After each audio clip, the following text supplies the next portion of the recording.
In today's video, we're going to be reviewing Lollipop Chainsaw RePOP. This is a port and also a reworking of sorts of the original Lollipop Chainsaw that was released on the PlayStation 3 and the Xbox 360 back in 2012, and it gained a bit of a cult following, but it was never really able to attain the sort of success of, say, a Devil May Cry or Bayonetta, and there's reasons for that, I believe, and we'll go into that in the video. But before we get into that, do me a solid and hit the like button for more variety content. But let's just dive right in, shall we? If you've been around the Nintendo Switch community throughout the years, then you probably heard a lot about the Travis Strikes Again series, because that one got a lot of attention not too long ago in some Nintendo Directs, and that game series is made by Suda51. I'm sure you heard of him by now. He's got a bit of a reputation in the gaming world, but in getting more to the point, around a decade ago, Suda51 made a fun little hack and slash game that probably flew under your radar. It was called Lollipop Chainsaw, and judging by the footage that you're watching right now, it had a ton of fan service, and that's really what got it to stick in people's minds for so many years later. I mean, who doesn't want to play a chick in a thong with a chainsaw killing zombies? The main character is Juliet. She's a cheerleader, and she also doubles as a zombie slayer. In fact, her entire family is made up of zombie slayers. Back when Lollipop Chainsaw first released, it didn't exactly set the world on fire. It was a hack and slash game that came out after games like Devil May Cry 3 and God of Wars 1, 2, and 3, and even after Bayonetta 1, so it was competing with some pretty heavy hitters in that genre. I never played Lollipop Chainsaw back in the day, but I did always have a curiosity about it because of some of the things that I mentioned earlier, you know, cheerleader in a thong, zombies and chainsaws. But to my surprise, about a year ago, a remaster was announced, so that's when I decided that I was gonna finally play it. And now that we have it on the Nintendo Switch, I bought myself a digital copy. You may have seen in my comparison video from a few days ago, but now I've had a few days to actually play the stages, and I've got some thoughts about it. Lollipop Chainsaw is an interesting game to say the least. It's got some very crass and dark humor, which is actually the sort of thing that I like, so that's great. And in going into the gameplay, you've got some basic attacks with the Y button, a strong attack with the X button, which has a ton of recovery, so you're going to be getting hit out of it a lot, especially when you're surrounded by a ton of zombies, which happens a lot in this game. And there's also a low hitting combo starter from which you can do several things.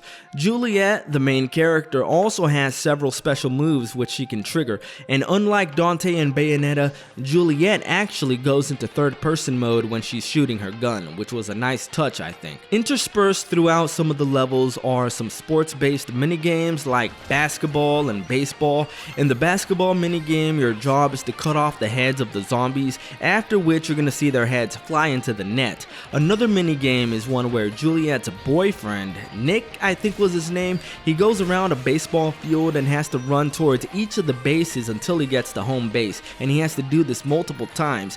But the trick is he's going to be getting swarmed by zombies, so you have to shoot them down before they can get him. I was more keen towards the baseball minigame myself, but when it comes to the regular combat in the game, I can say that as a casual fan of hack and slash games, being someone who played the original 3 God of War games on the PS2 and the PSP God of War games along with Bayonetta, I played all of them to death. I can say that Lollipop Chainsaw RePOP leaves a lot to be desired when it comes to the actual fighting mechanics. I guess it's possible that it just hasn't clicked for me, but what a hack and slash game needs, or I guess I should say what the God of War and Bayonetta games do so well, is their fluidity in combat. In Lollipop Chainsaw, you're often going to find yourself stuck in recovery frames getting hit, and sometimes the hitboxes are really weird, where even if you hit someone, the hit does not register. This seems to happen a lot when you're going up against zombie cheerleaders. The dodging mechanic in this game isn't even really a dodge, it's just a jump. So your jump in this game is the dodge mechanic, but it doesn't seem like you can cancel hits into jumps. So if you decide to attack, that's going to be a commitment that you're making. Unlike in Bayonetta or God of War, where when you do your basic attacks, you can cancel any time into a jump to get out of harm's way. Overall, to me it feels very clunky, and so it just doesn't feel very good to play. Although I do appreciate the developer's loyalty to keep his game censorship free, which is a good segue into the next part of the review, which will be about the differences between the original game and the RePOP edition. So Lollipop Chainsaw RePOP actually has two different modes. There's original mode, which is, as it says, it's basically the original game without any censorship at all. And then there's a new mode called RePOP. I'm not sure exactly what the purpose of it was now that I'm playing it. In RePOP mode, basically the visuals got a little bit of a change to the lighting, the textures, and things like that don't seem to have undergone any change really. But there was some notable lighting differences, and there's also censorship of the blood in RePOP, and decapitated heads and severed limbs. So basically they censored the gore. You can take this scene for example. In the original version you can see a discombobulated zombie, but in RePOP mode there's a box with writing on it telling you that there's a discombobulated zombie in it, but it doesn't actually show it. At one point also a severed head flying through the air is replaced by a football in RePOP mode. The comic book segments during character intros were removed and replaced by just the character models and text on the side introducing the character. Another thing I'm not the biggest fan of is that the game does not appear to have any checkpoints if you exit out of the game. If you die in a stage and you restart, you're going to be taken to the most recent checkpoint, but if you decide to play something else and exit out of the game, when you go back, you're going to have to start the stage from the very beginning. That took me by surprise because this was released during a time when hack and slash games had the checkpoint system down perfectly. But the stages are pretty short, taking about an hour to complete each, and as long as you don't exit the game, you will have checkpoints within a stage. Now to get to something that I really did not think was going to be the case, but it looks like Lollipop Chainsaw RePOP was just not very well optimized for the Nintendo Switch. And if that were not bad enough, I'm also hearing stories of the same thing going on with the other versions of this game. So no matter what platform you play it on, it's just not well optimized. While playing it on the Switch, I'm getting frequent frame drops when a lot of zombies are on screen, and sometimes it gets really choppy.